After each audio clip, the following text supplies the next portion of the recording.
Hi, if someone were to walk into your schoolroom and say, school is canceled for the rest of the day, the first thing anyone would say is, who says?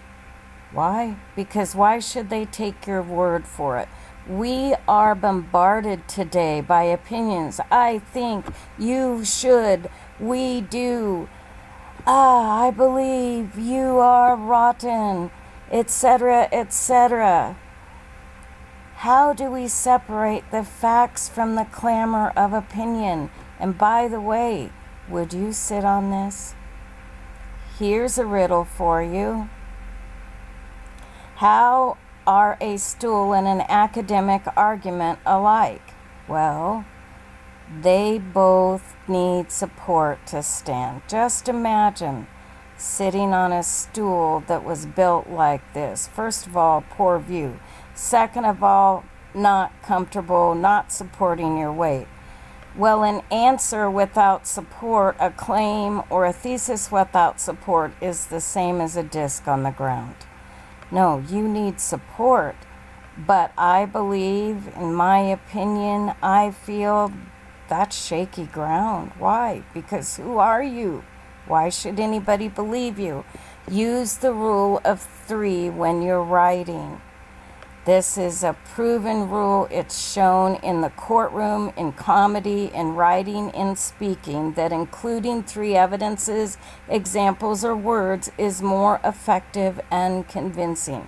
Why? We don't know. It just is. Think about it. We learned about this in rhetoric. There are 3 types of rhetoric. Most speakers try to use all 3, knowing that they're trying to convince an audience, right? Think about the courtroom. What kind of evidence are there? There's testimonial, physical, trace evidence, etc. And they gather it from all over to present a case because a claim needs support to be found sure and true. Now, with an answer or an essay in a literature class, the highest form of support is the text that you've been reading or an authority on that text.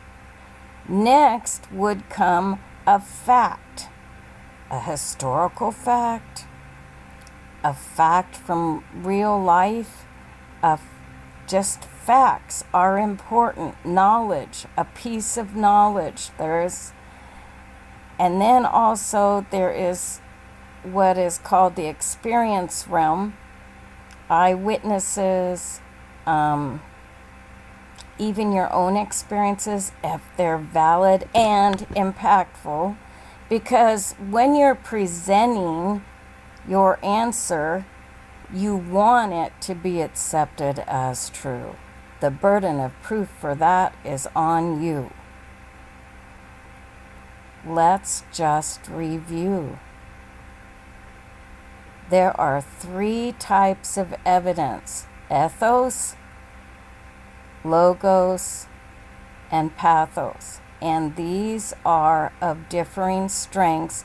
Choose your evidence to win.